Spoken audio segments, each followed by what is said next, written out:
Hey, Cap fans, Rick and Bob here, and we wanted to reach out to everyone who's been affected by Hurricane Ida.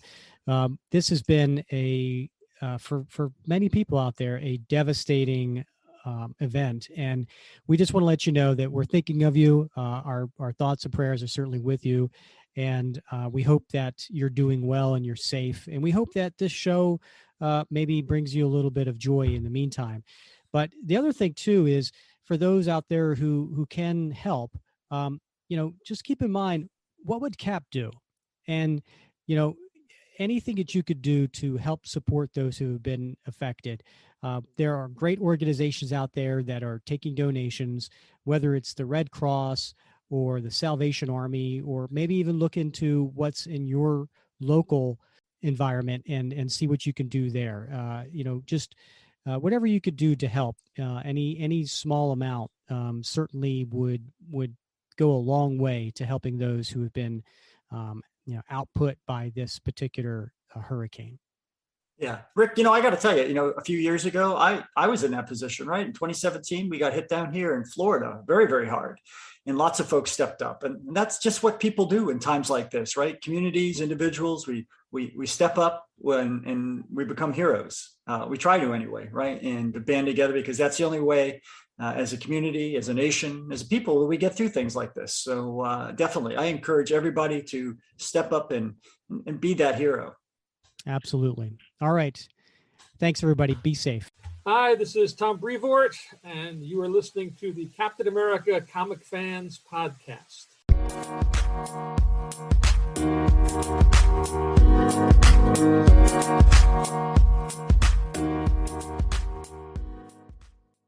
Greetings, Cap fans, and welcome to another episode of the Captain America Comic Book Fans Podcast. I am your host, Rick Verbanis, and this is episode number 48. It's a special episode. We will get to that in a moment. But before I do want to welcome the best gosh darn co-host out there ever, and that would be Mr. Bob Lucius. Bob? Shucks, Rick. What's a happening, hot stuff?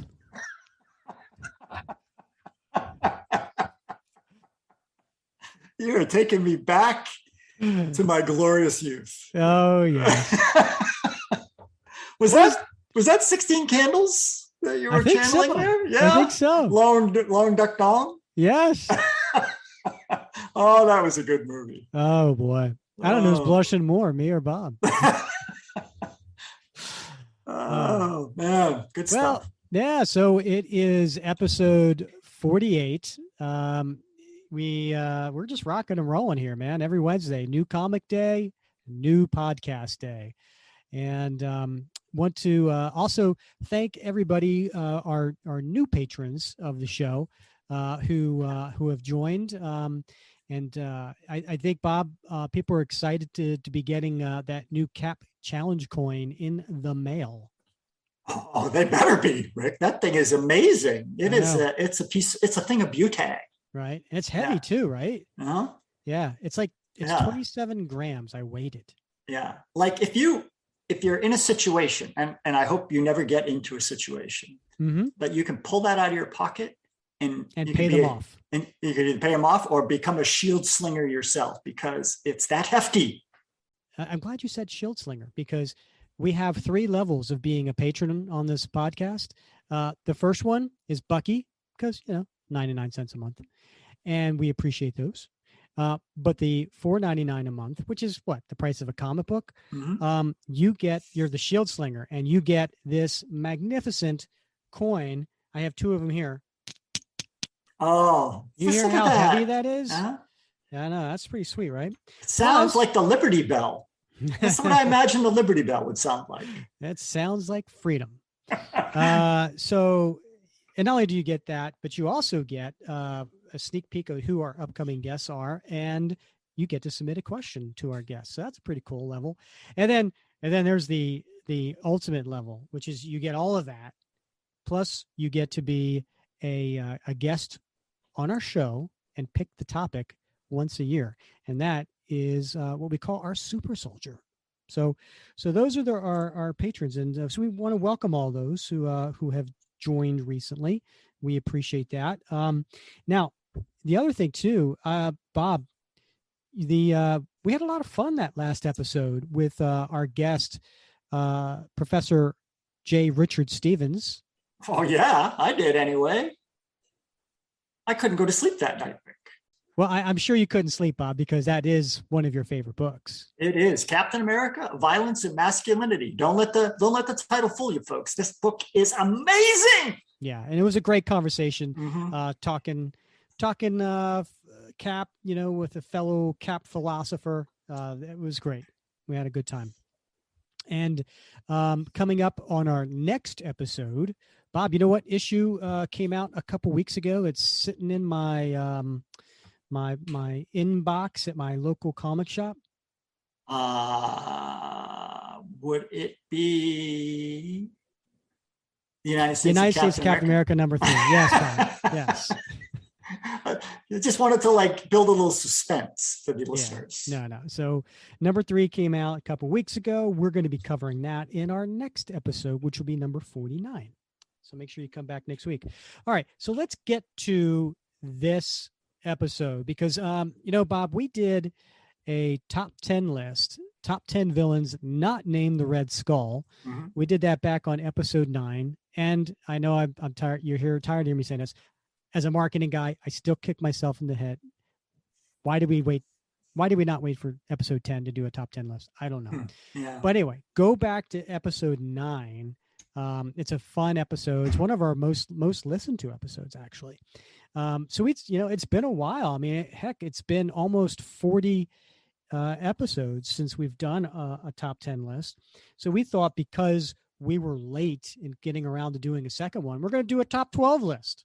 Mm-hmm. That's called progress. It is. And so Bob came up with this topic. And Bob, when you pitched this to me, I said, that is a so-so idea, but we have nothing else going on. So let's do it. Yeah. And that's really the best response I've ever gotten from you for any of my ideas. So no, I think it's a great idea. And I even loved it even more that you did all the research on this one. Because plausible deniability. I love it. Yes. It's the top 12 Captain America origin, retcons, and embellishments.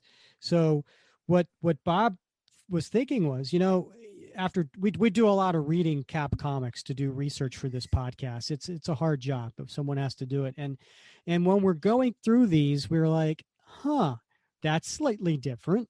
And Bob notices this and he starts making notes. And next thing you know, he's going to be writing a book about this. But Bob, tell us a little bit about the top 12 Captain America origin, retcons, and embellishments. Yeah. Well, Rick, like you said, we come across these things, right? And, there's usually a handful of topics, right, in the Facebook group that can be counted on to spark, let's just call it some lively debate. Yes. And one of those things is invariably any sort of perceived change or even an embellishment to Cap's origin story. Mm-hmm. Which we all know, dates all the way back to Captain America Comics #1 by Joe Simon and Jack Kirby. Except Rick, that origin story was really pretty skeletal and didn't really tell us a lot about Steve Rogers or Captain America. And so a lot of meat has been added to the bones, if you will, over the last 80 years. And some things have been changed from that original telling. In fact, a lot of things have changed over time. So, I haven't counted them all, but certainly I looked at a lot of different origin stories, retellings, flashbacks, dozens of them. And this is just in the main continuity, right? I'm not even talking about all the one-shots and miniseries that are out there. So Cap's origin has been told a lot. So I thought, for this episode, it might be fun to look at 12 elements, let's say, of the Captain America origin story that have changed over time in some way. Well, this is going to be fascinating because I agree. It is, a lot of us comic fans, we don't like change as much. A lot of us go back to you. If you ask anybody, well, what was your favorite artist or favorite writer? And it typically goes back to the one we grew up with, right? We have that nostalgia, the power of nostalgia. And so, yeah, we don't necessarily are fond of change. So this is going to be interesting to see all the nuances that Bob picked up on around the origins. Now, I want to say, Bob, you're very eloquent. I loved your metaphor about it was a very skeletal origin in Captain America Comics #1, and there's more meat on the bone now. It's I got a little visual in my head, and it wasn't the Red Skull. Nice. It was hard for me to say because I'm vegan. So yeah, but I thought that would be good for the listener because hey, that's really what we're talking about here. We're talking about how we've touched on this with a number of different guests over time, including Tom Brevoort and several others. That the mythos changes over time, right? In addition, accretions are added to the mythos, and that's what gives it the sort of texture and like it's the aroma of Cap, right? Is that it's all this complexity. It's like a fine wine. Over time it ages, and the bouquet of Captain America becomes more complex and sophisticated. Yes, thank you. I'm sorry, I'm still stuck on accretions. All right, so let's get to the first one. Hold on, Rick, but I gotta put a little pin, a little caveat out there, right? Okay. So as you said, I did a little digging, right? I mean, over the last week or so, I've been trying to dig a little bit, and but I'm not gonna guarantee 100% that I haven't missed something. So I want to challenge the podcast listeners out there that if there's a mistake in here, you let us know either on the Facebook group or call in, leave a message and let me know because Rick's got plausible deniability. Let me know how I screwed up and we'll do a correction in the Facebook group. So, all right. Well, we know our listeners are not shy about letting us know how they feel. So, and we love that about you. All right, Bob, let's get started. Number 1, what was the name of the project that gave the world Captain America? All right, Rick. Well, I mean, this one's an obvious one, right? I mean, we all know if there's two phrases that any Cap fan knows, it's Project Rebirth, right? Sometimes Operation Rebirth, and the second one, the Super Soldier formula. But Rick, those two names weren't part of the original origin stories covered in either Captain America Comics #1 back in 1941, Captain America Comics 59, which came out in 1946, or the attempt to relaunch Captain America and Young Men 24, which came out in 1953. In fact, it wasn't until Tales of Suspense 63 hit the spinner rack in 1964 that we first come across the name Operation Rebirth.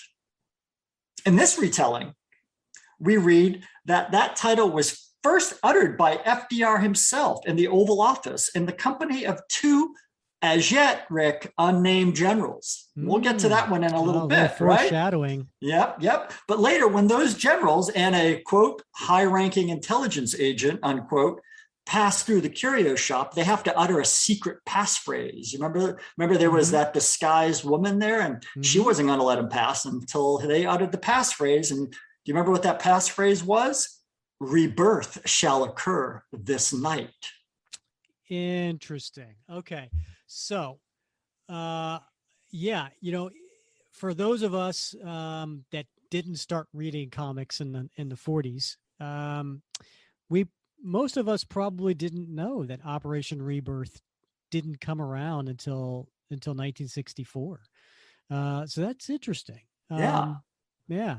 I don't think it's mentioned in the Golden Age. So, I mean, prove me wrong. It could be one of those issues I skimmed through and didn't see, but I don't think we hear that until the Silver Age.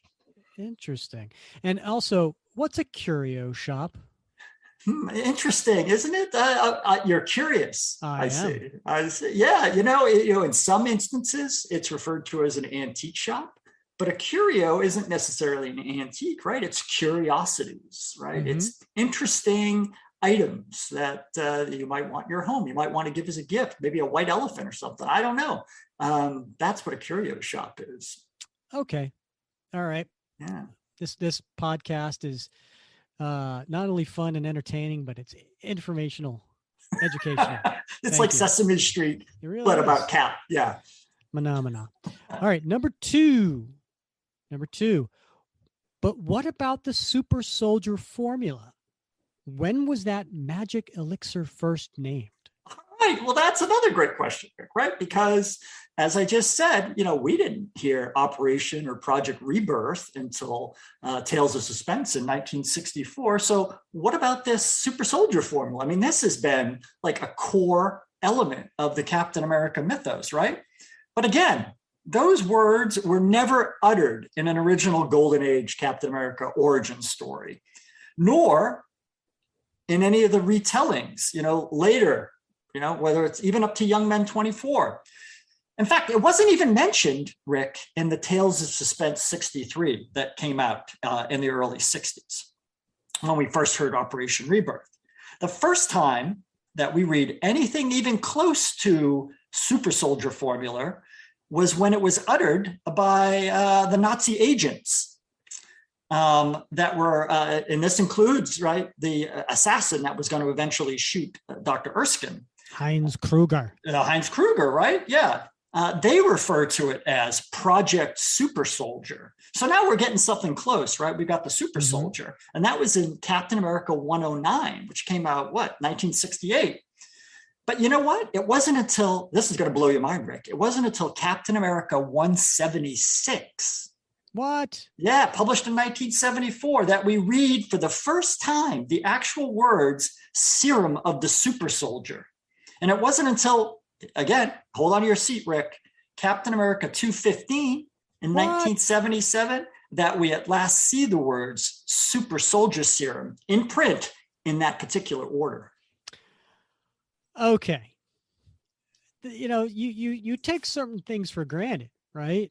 So you Project Operation Rebirth, Project Rebirth, and Super Soldier Serum. You figure these have been around forever. Bob, you're blowing my mind here. I know, right? I mean, this is just the beauty of how like the legend and the mythos builds over time, and it gets richer and deeper and more complex. Mm-hmm. Yeah, we have to embrace it. Embrace the sophistication, Rick. Okay. So, all right. So speaking of Super Soldier, all right, let's get to number 3. Mm.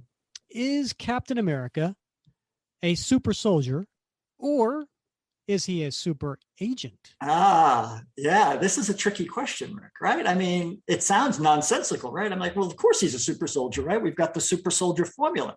But as we just learned, Rick, the Super Soldier Serum, Super Soldier formula, those didn't come along until much, much later. At least they weren't described as such. But in the first origin story, Steve Rogers was described. Now, remember, this is Captain America Comics #1 in 1941. He was described as becoming but the first of many, quote, super agents, rather than explicitly a super soldier.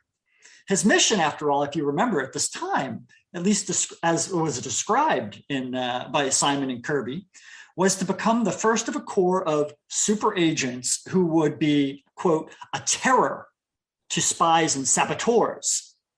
Now, this makes sense, right, Rick? I mean, if you're considering what was going on at the time, and we hadn't entered World War II yet, and everybody was worried about spies and saboteurs.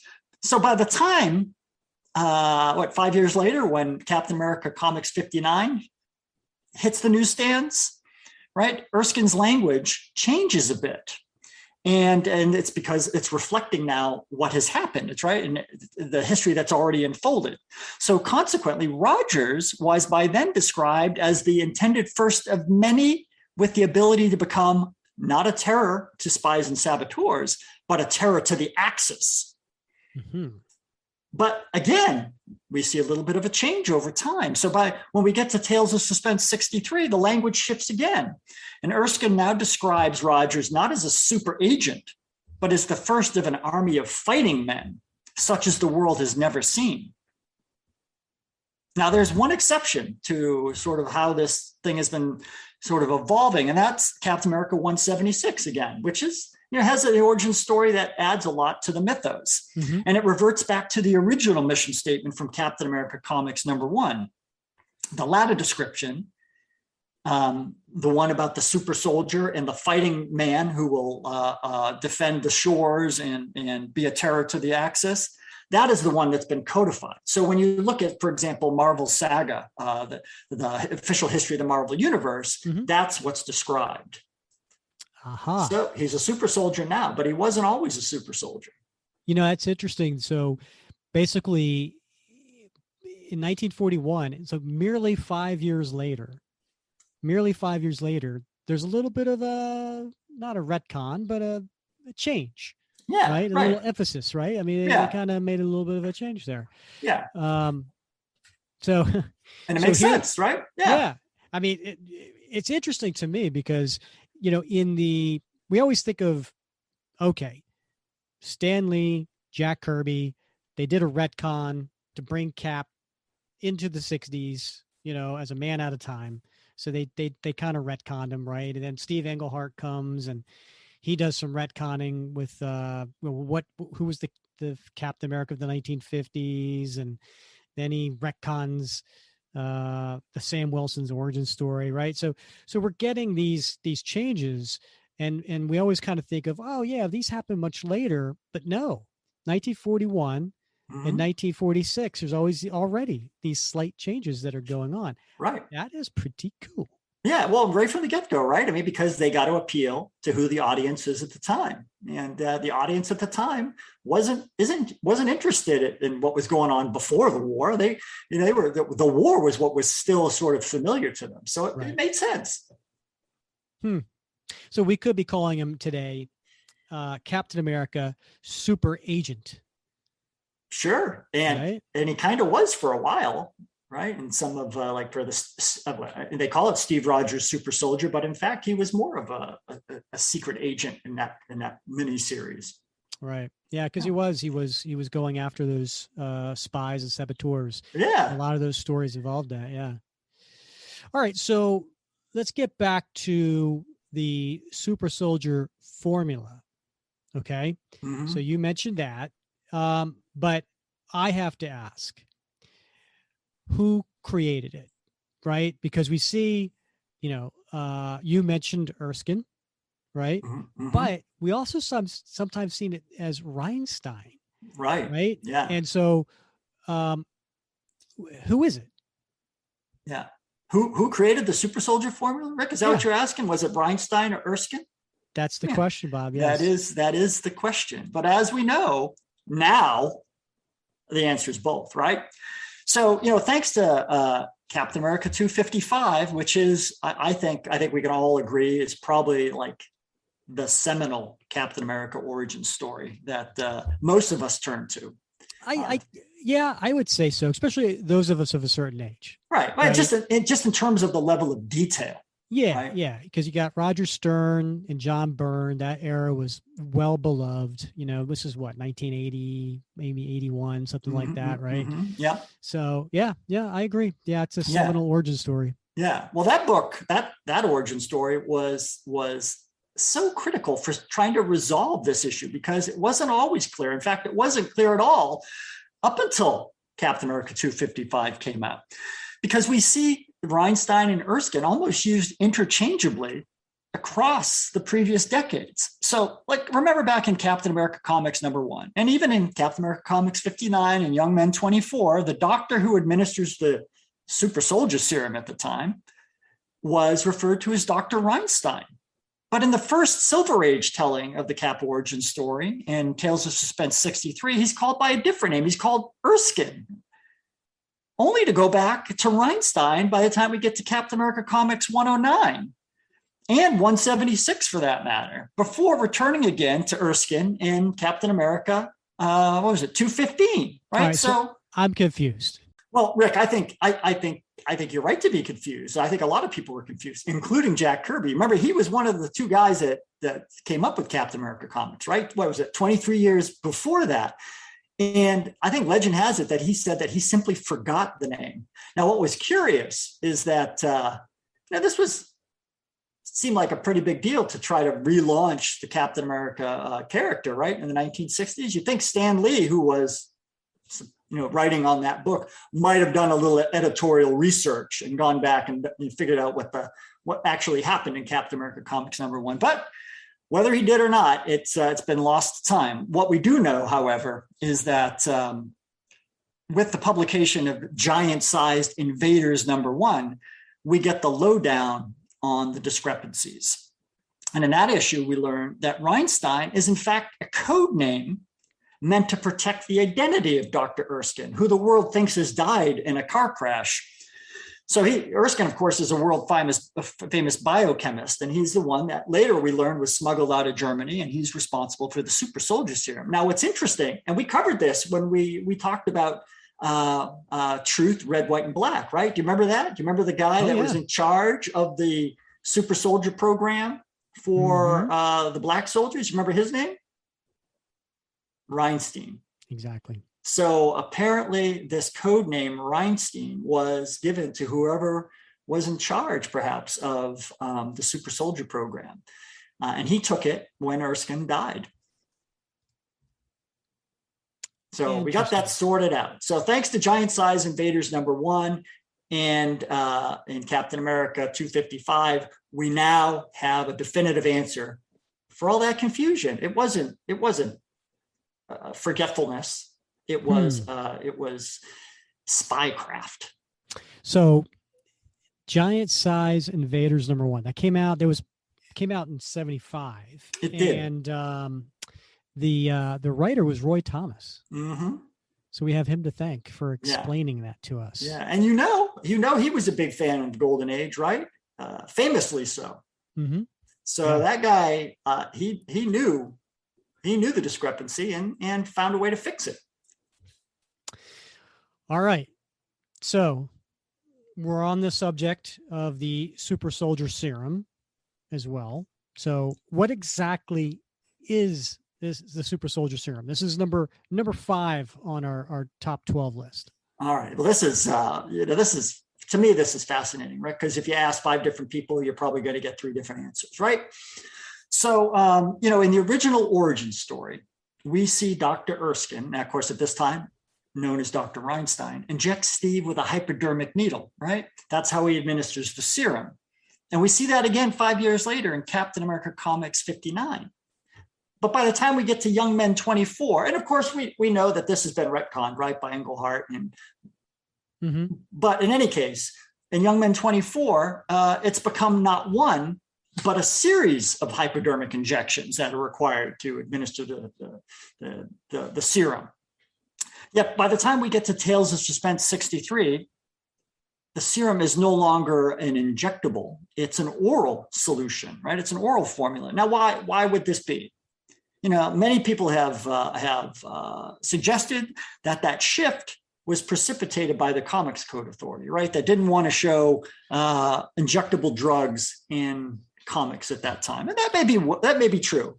But so for those listening that may not be familiar with the Comics Code Authority, because they have not been around for a little while, this was something that was established many decades ago to quote unquote protect, right, the youth with various topics, to make sure that it was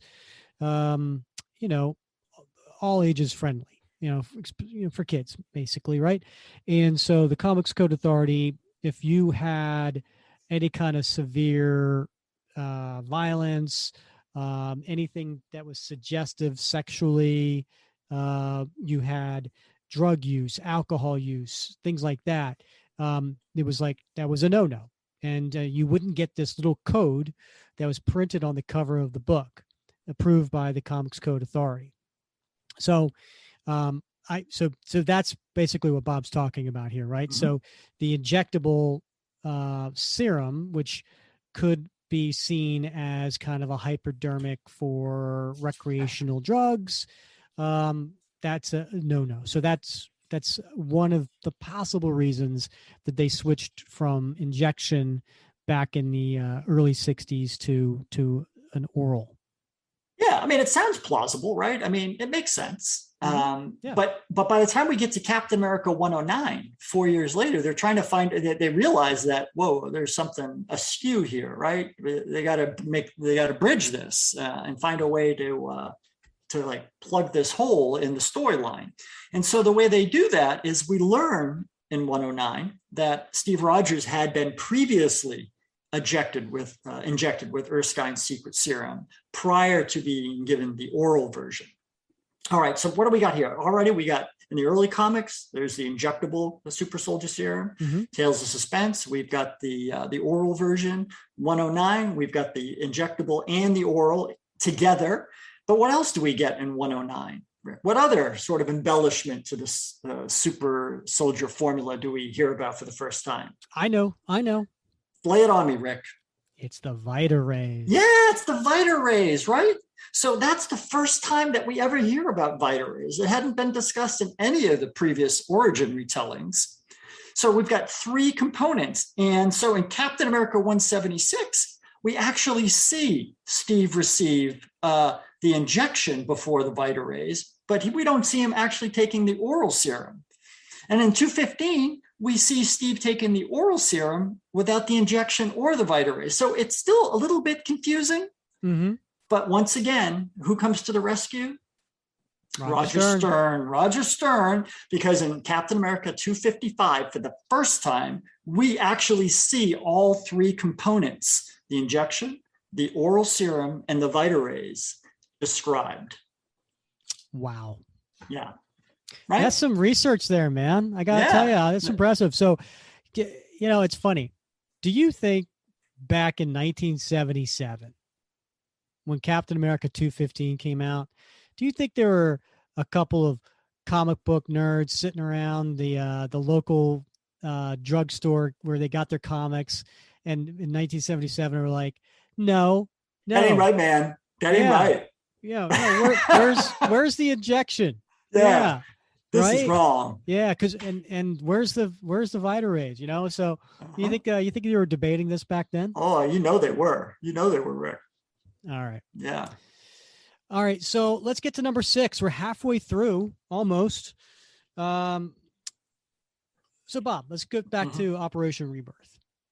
All right. You mentioned something about you had a little foreshadowing earlier, about unnamed generals and things like that. Right. Who was in charge of Operation Rebirth? Yeah. Now this one blows my mind, right? And we'll talk about this, I think, at the end. We'll talk about why Captain America comics can be so different on a number of different topics from subsequent tellings of the origin. But this is like a really, really interesting one, right? So it's clear that Dr. Erskine was the lead scientist behind the formulation of the Super Soldier Serum. But like, who did he work for, right? I mean, that's kind of an important thing, right? Everybody worked for somebody, everybody's working for the man. So there's always a certain number of players in the story whenever Cap's origin story is told. But in the original story, the original origin telling in Captain America Comics #1, it's clear that the guy running the show, it wasn't General Phillips, and it certainly wasn't Dr. Erskine. Instead, it was a guy by the name of J. Arthur Grover. And he was identified at the time as the director of the FBI. Super Grover. That's exactly what I thought of when I read that name, right? Yeah, he's my favorite, very, very favorite blue monster. Yeah. So it took me off my stride there. But in any case, so if you recall, in Captain America Comics #1, there's 2 unnamed military officers in the Oval Office talking with FDR, right? And neither one of them, it's clear, know anything about this program that FDR is talking about, right? So they're introduced to this J. Arthur Grover, the director of the FBI, who takes them to Erskine's lab behind the Curio Shop, right? And of course, things unfold the way we expect it to unfold. But in that telling, it's not just Erskine that's shot and killed, right? It's J. Arthur Grover, the head of the FBI, for crying out loud. So when he took him to the Curio Shop, did J. Arthur Grover, did he say, here? And then did he go over to the Curio Shop and went, there? Oh, that's a good one, Rick. Did he come back? All right, Rick. Put the drink down. Here. All right, sorry. All right, so Grover is just, along with Erskine, Grover's shot. And we never, ever hear about Grover again, right? Because by the time, like he's not seen either in Captain America Comics 59, he's not seen Young Men 24. And by the time we get to Tales of Suspense 63, FDR is talking to the two military personnel, and he's asking them about the progress of Operation Rebirth. So it's clear that they're in the know at this point, right? And the FBI is not involved anymore. In fact, it's now a military intelligence officer, a guy by the name of Dr. Murray Anderson, who enters FDR's office to inform everyone that the Super Soldier Serum is now perfected and ready to be used. And it's at that point that he escorts the two military personnel to the Curio Shop. And the origin story unfolds as we're familiar with it. So Grover's nowhere to be seen, right? He's gone. So why is that, Rick? Why? I'll tell you why. I got a theory. You want to hear it? Yes, let's hear your theory, Bob. All right. So, of course, J. Arthur Grover, who does it sound like? J. Edgar Hoover, right? And Hoover was the director of the FBI, started in 1924. I think he served up to like 1972. During World War II, Hoover was a pretty popular guy. But I got to tell you, by the time they got to the late 50s and early 60s, and the whole everything that was going down with the McCarthy hearings and the un-American activities and Hoover's shenanigans, he was certainly far less popular at that point. And I think, that just probably wouldn't have been palatable to maybe comics readers. And they just wrote him out of the script and changed the direction of the comics. So to answer your question, who was in charge? Well, it depends on what Captain America origin story in which era you're talking about. I get to pick my own. That's great. Yeah. Yeah. No, you know what? I got to tell you, I am learning so much. This is great research. You're hurting? No, I said learning. I thought you said you're hurting so much. I was like, I wish I could give you a hug, buddy. No, this is great. This is cool stuff. All right. So you mentioned General Phillips, right? Who the heck is General Phillips? All right. Now, anybody who has seen, No, wait, that's number 7, by the way. Yeah, number seven.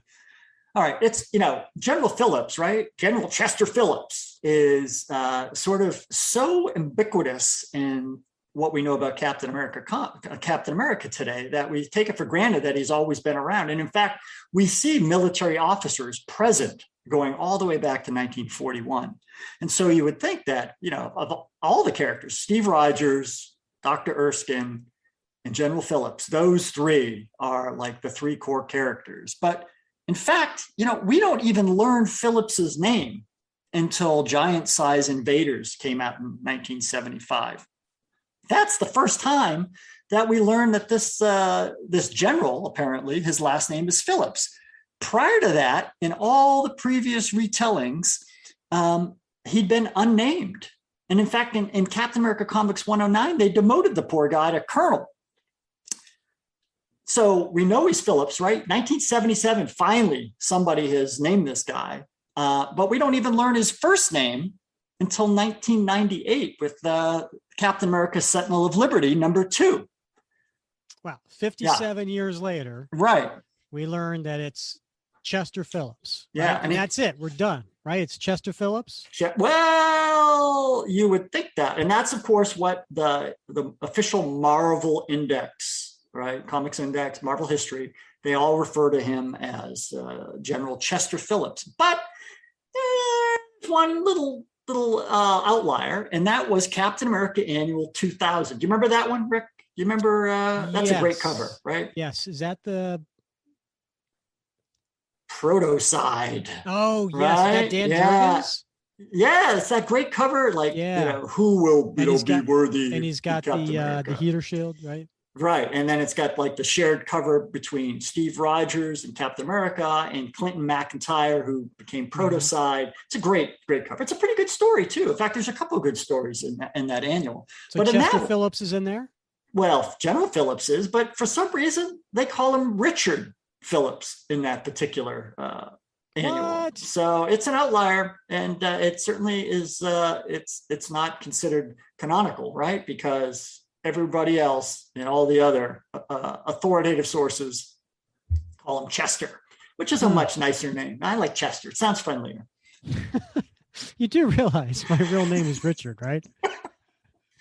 I'm going to call you Chester from now on, if that's all right. Thank you.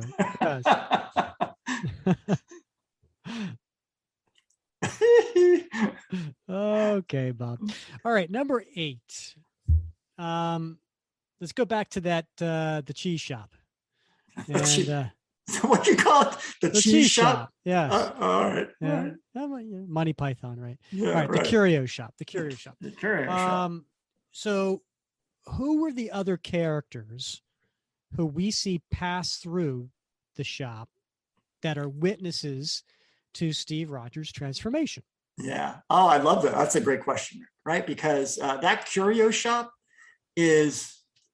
it's always been a centerpiece of Cap's origin story, right? Going all the way back to Captain America Comics 1. And there's always a few characters, right? We know there's Steve Rogers. We know that there's Dr. Erskine / Reinstein. We know that the military officers eventually, one of them is identified as General Chester Phillips. Those are the cast of characters, right? But there's some other characters that are important that pop up from time to time. And the first, of course, is the Nazi assassin himself, right? So in the original origin story from Captain America Comics #1, we don't know the name of the assassin. In fact, we're led to understand that he has infiltrated the US Army as a spy. And we see him as one of the 2 uniformed, unnamed military officers in the Oval Office with FDR at the beginning of the story. And then he gets escorted with the other officer by J. Arthur Grover into Erskine's lab. And after he witnesses the success of Steve Rogers' transformation, he pulls out a gun, shoots the doctor, and shoots Grover before he is killed by Steve Rogers. You gotta stop calling him just Grover, because I'm visualizing poor Grover getting shot. I know that is an unpleasant. Right? Yeah. In fact, I think when perhaps you post this, rather than the standard picture, you should have a picture of Grover. Okay. Yeah. All right. Yeah. So the same drama plays out again in Captain America Comics 59, but of course without Grover. Chester. Who by this point is no longer depicted in the story, right? So by the time we get to Tales of Suspense 63, the Nazi assassin, still unnamed. Here's an interesting change, Rick.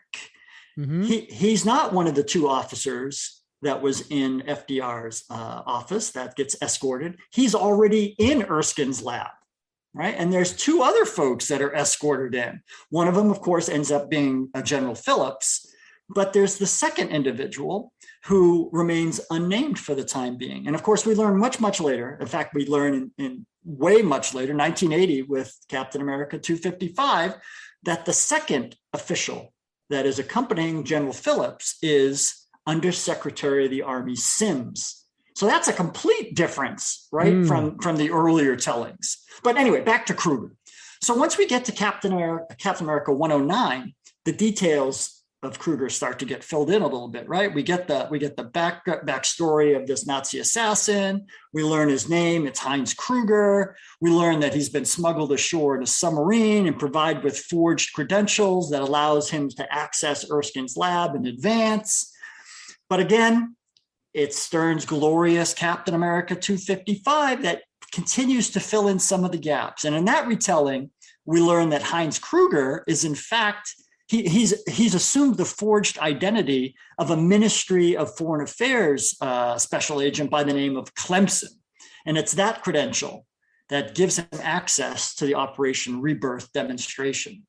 So I think, one of my favorite mini stories, and we're not going to talk about it here, but it's the Marvel's Project. I think it was like 8 issues, right? And we get, I think it's issues maybe 2, 3, 4, maybe even 5. We get a big part of the backstory behind Heinz Kruger and how he got in place and how we got Clemson's credentials, all the way leading up to the assassination of Erskine. So anyway, long story short, Heinz Kruger is a very central person in this drama, going all the way back to Cap number 1, right? But as we see it with the other characters, originally unnamed, and the story changes a little bit, the positioning changes a little bit over time until we get to what we all accept now as sort of the canon, right? But it hasn't always been the canon, Rick.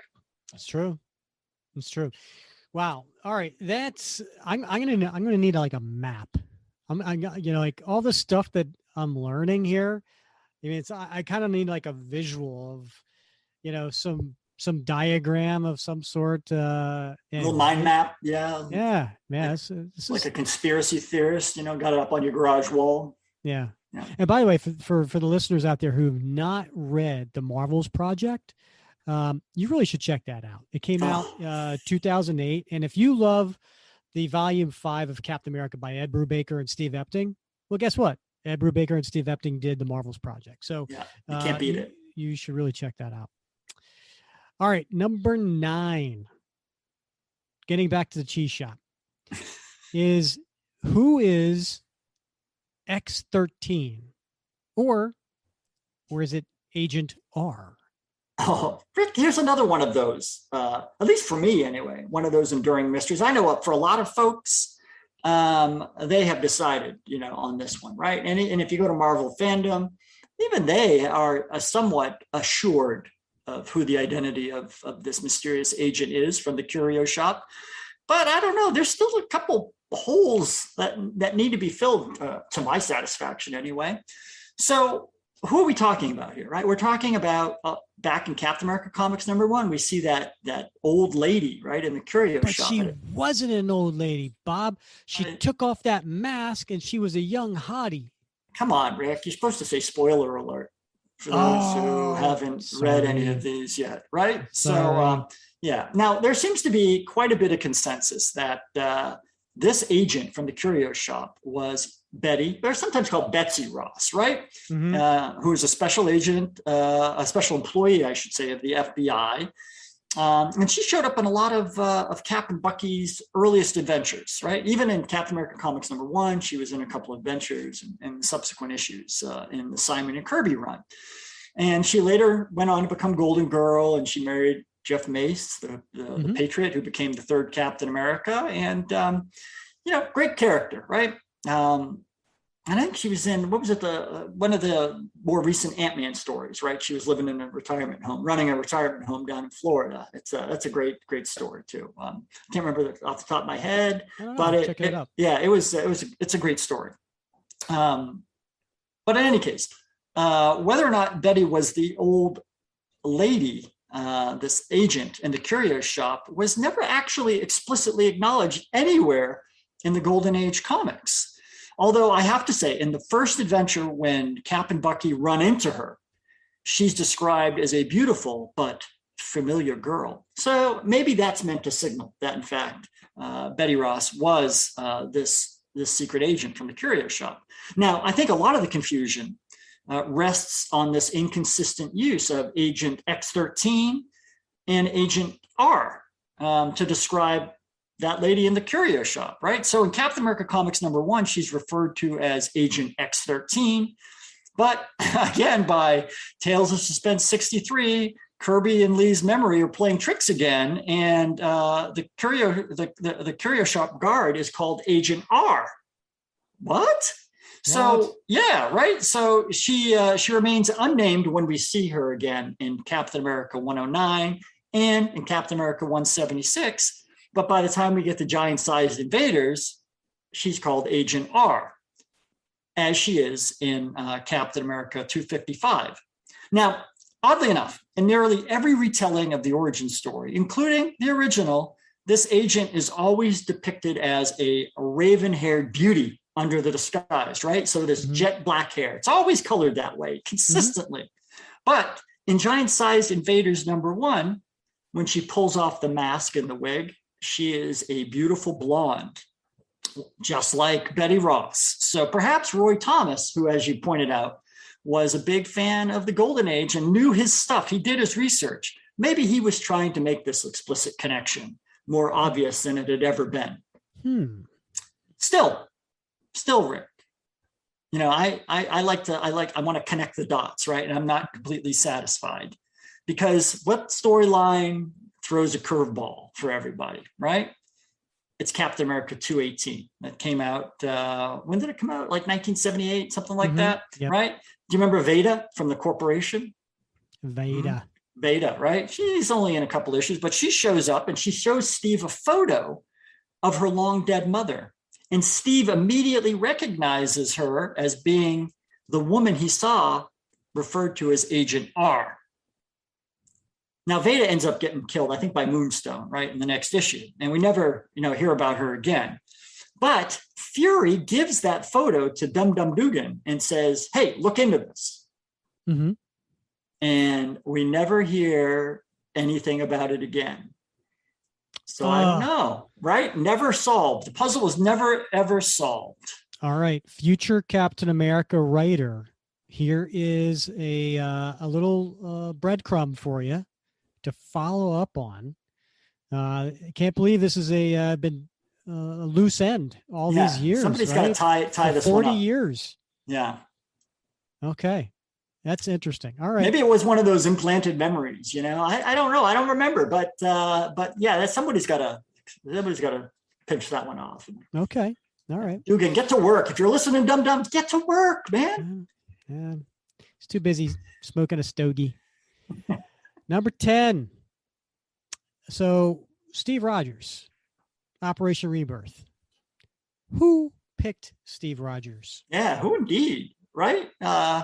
When we first see Steve Rogers in Captain America Comics #1, and in 59, he's already in Erskine's lab, and we're simply told that he had previously been deemed unfit for enlistment into the military. He's a 98-pound weakling. Yeah, right. He's just, he's sickly and weak.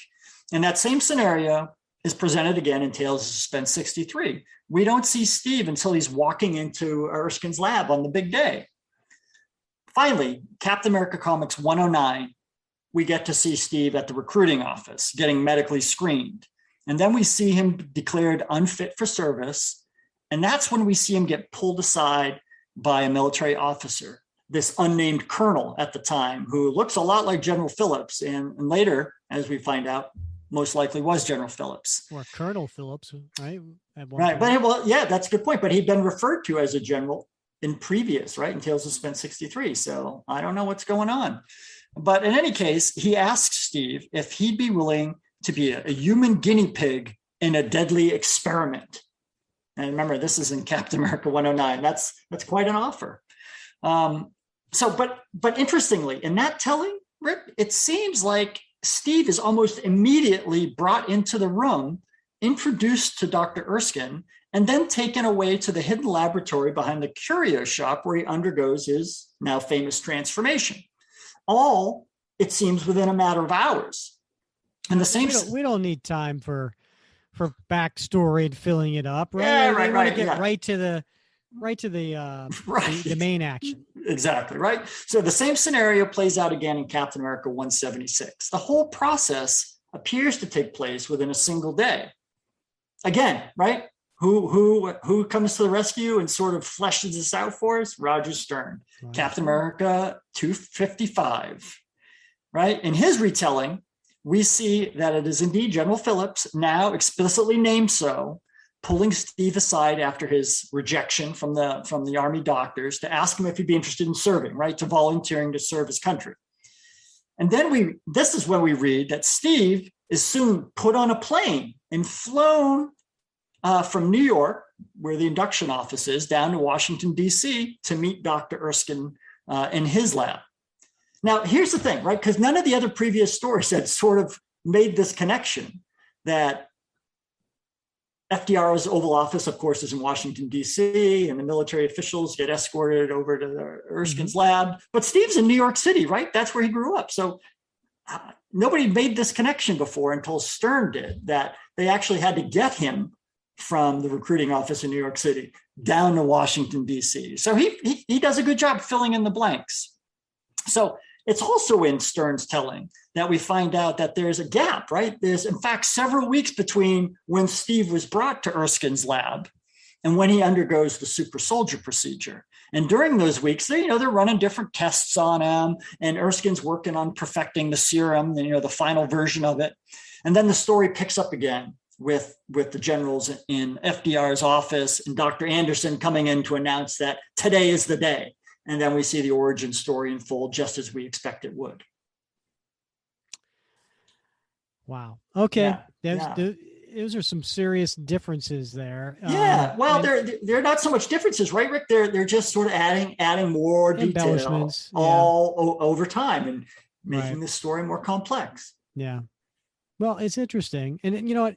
I wonder too that people who are listening who aren't familiar with the comic book origins and they just know the movie, right? The Captain America, the First Avenger. And they're like, well, no, it's not how it played out. And so, hey, we're strictly going over the comic books, the source material, the stuff that came well before the movie ever did. But it's interesting with the mind's eye to kind of see all of these things that you uncovered or letting the listeners know. The writers of that movie, probably did the same thing and kind of like picking and choosing, like what makes sense, where can we do? Oh, he's a kid from Brooklyn, so let's make sure we do this. And so it's interesting to see all the different writers get a hold of this. Right. Of course, many writers, they're limited to a page or two to try to tell this origin story. So there's not a lot of room to go into a lot of detail. So, we should be really grateful for those particular writers who had a whole issue to really or half an issue to explore, these origin stories and provide that level of additional detail. Yes. Yep. All right. So, hey, if you thought we were doing a top 10 list, it's bonus time because we got number 11 here. Number 11. So, all right, time to stump you. Was Steve the only candidate for Operation Rebirth? Yeah. Well, I don't think so, Rick. I think, time has told us that, now it's an interesting question, right? But I think we've learned that it wasn't addressed early on, right? It wasn't addressed in the Golden Age tellings of the origin. It certainly wasn't addressed in the Silver Age. It wasn't even addressed in the Bronze Age.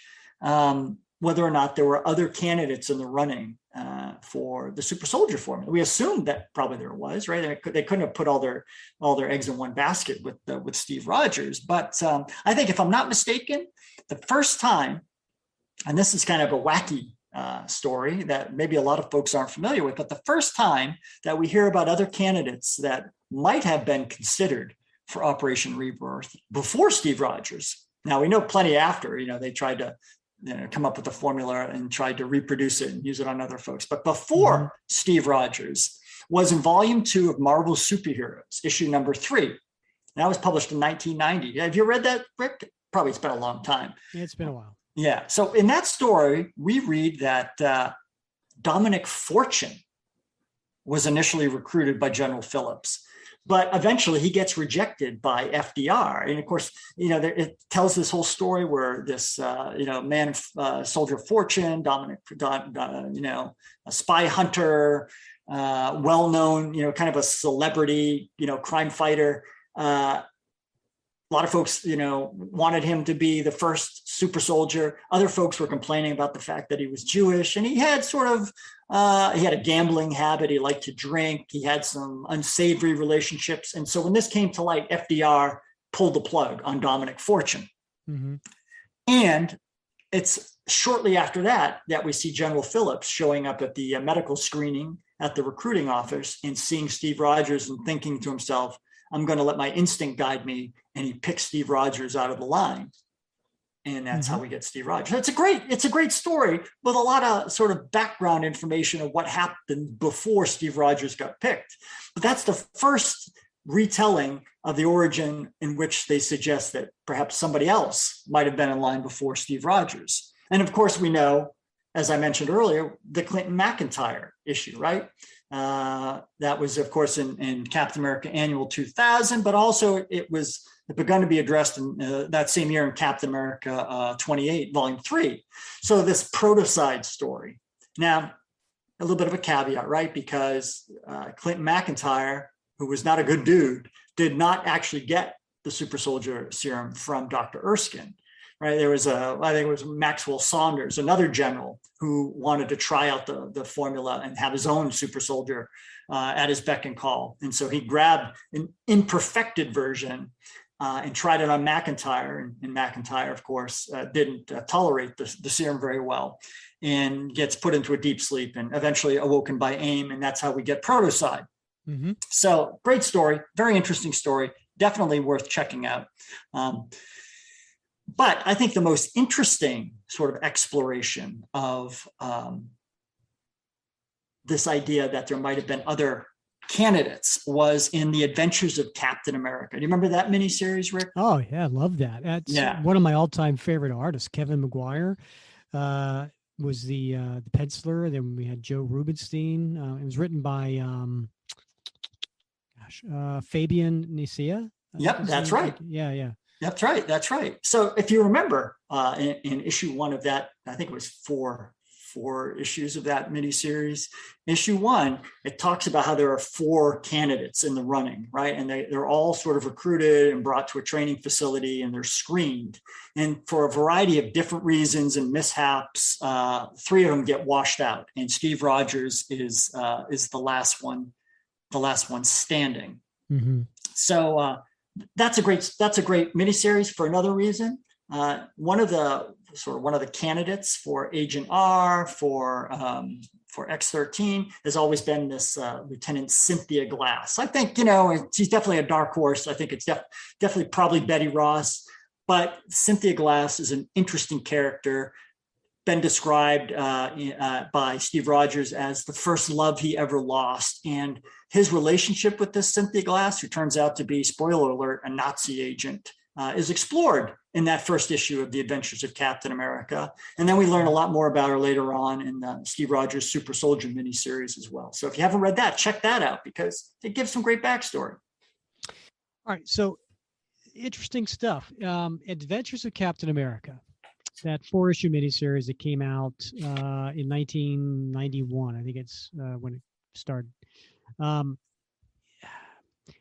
Wasn't that for a while not considered canon because it wasn't part of the Marvel 616 universe? Mm. But I think in recent times, it has been considered to be part of the 616 universe. Does that ring a bell with you or it doesn't? Okay. It doesn't. I don't know if it's considered 616 or not. That's a good question. Yeah. If anybody knows, please leave a comment in the Facebook group or ping me or leave a voice message because I'm really curious if Adventures of Captain America is considered canon or not. I've always thought that it wasn't. Interesting.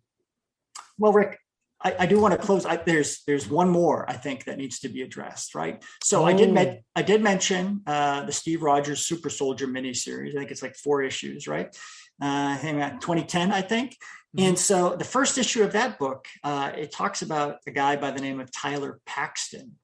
And it turns out that Tyler Paxton was another candidate in waiting, along with Steve Rogers, to undergo the Super Soldier transformation. And then, of course, Erskine was killed, and Tyler Paxton never got the chance. But in that story, Steve Rogers Super Soldier #1, Paxton goes on to marry Erskine's estranged daughter, and they have a son. And that son is featured in that storyline. So it's so we have, Clinton McIntyre, we've got Tyler Paxton, we've got the three other candidates from the Adventures of Captain America. And so we don't see any of those right in the Silver Age and the Golden Age and the Bronze Age. It's only later on that we get those embellishments. But again, it kind of makes the story more interesting, right? Yes, it really does. Anytime we can get more details, more story on Steve Rogers and his background is good for me. All right, so let's get to the last ones, right? So this is our top 12 Captain America origin retcons / embellishments. We've talked about the serum. We've talked about the name of the Project Rebirth. We talked about who were the people involved, who was in charge, who was the scientist, who were the other people there, all these different changes over the years, or embellishments over the years. But you know what we really haven't talked about yet, Bob? And that's an integral part of Steve Rogers. He even sometimes refers to it as, his like an appendage, like his own left arm. And that is his shield. The shield, yeah. Where did Steve get his round shield? Mm-hmm. Oh, that's a good question, Rick. So, we all know, right, that the president gave it to him, right? But when did that happen, Rick? So let's go back in time a little bit, right? So we all know that Captain America began his adventures in Captain America Comics #1 with that heater shield, right? But after the first 4 adventures in that book, he switched in issue 2 to the now standard circular shield. Okay, that's pretty straightforward. And we also know why, right? I mean, in the real world, why the decision was made at the time to head off a potential lawsuit over similarities to the Shield, another superhero at that time that had a similar look that was being published in Pep Comics and had been for the previous year. Yeah, he was a very patriotic hero as well. Yeah, right. And he had that sort of shield on the front of his uniform that looked a lot like Cap's heater shield. So starting with issue 2 of Captain America Comics, we thereafter see Cap equipped with the round shield. And a slightly, if you go back and you look at the difference between Cap America Comics #1 and #2, his uniform looks slightly different, a slight redesign in the cowl and some other elements. But no explanation is ever given during the Golden Age run as to why either switch ever occurred. Now, maybe comic book readers back then were a little bit more easygoing, and they weren't sitting around the soda shop like those folks in the 1970s that you just, you talked about, or us on Facebook, arguing over the nitnoidal details. Maybe they're just like, okay, well, different uniform, whatever. But, it was never ever addressed or explained in any way. So when the Tales of Suspense 64 and 65, you remember those, Rick? They sort of retold some of Cap's Golden Age stories, right? Both of them feature the round shield instead of the heater shield that was actually used in the original Golden Age stories. And again, no explanation is given for the change. And then in Tales of Suspense 63, when we see the origin story, and in Captain America 109, when we see the origin retelling, the heater shield is never, ever shown. It's not even mentioned. Nor is it shown in the flashbacks in issue 121, and it's not shown in 176. It's not even shown in Giant-Sized Invaders #1, which is a big surprise. It finally makes a very brief appearance in Captain America 215, but it's only in a very brief sort of visual, and it's not even sort of explained why the switch was made. So again, who comes to the rescue and fills in the gap for us? Roger Stern. Roger Stern, in issue 255, he finally addresses this mystery. And he explains that after a handful of domestic missions, Cap was summoned to the Oval Office to meet with the president himself. And Cap, by then, is sporting this new uniform which he explains has been, has this one-piece cowl instead of that sort of cap that covered half his head. And this new cowl was made with a duraluminum chainmail that serves to protect his neck. So that's a change that he explains to FDR and why his uniform is slightly different. So that's an important, right? So this covers why the uniform is different from Captain America Comics to Captain America Comics #2. But it's also in this meeting where FDR gives Cap the iconic saucer shield, explaining that it has been constructed of a metal with incredible properties resulting from a metallurgical accident. Okay. What accident? What accident? And one that can't be duplicated, Rick. You said a metallurgical? Metallurgical? Am I mispronouncing? I don't know that word. I just thought you were making it up. Do I have the accente on the wrong syllable? So, we learned later in Captain America 303 who the metallurgist was, right? Dr. Myron McLean. You're just making words up now. Right? Remember, McLean is kidnapped by Obadiah Stane. Batroc and Machete, they steal Cap's shield and they bring it to Stane, and he's trying to get McLean to duplicate the accident, and of course Stane can't.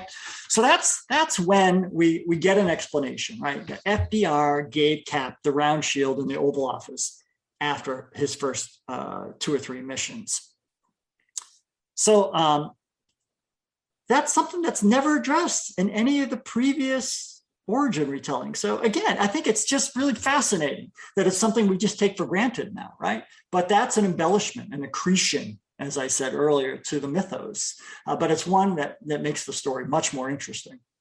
Well, you know what, Bob, kudos to you. You have made all of this a lot more interesting. I want to say well done. A lot of research, and it was a labor of love. Putting up those all-nighters, and calling in sick to work. I hope they're not listening. But yeah, it was impressive. I knew there were differences. I knew there were, little idiosyncrasies, little changes, things like that. But you spelled it out, and so I gotta say, kudos to you.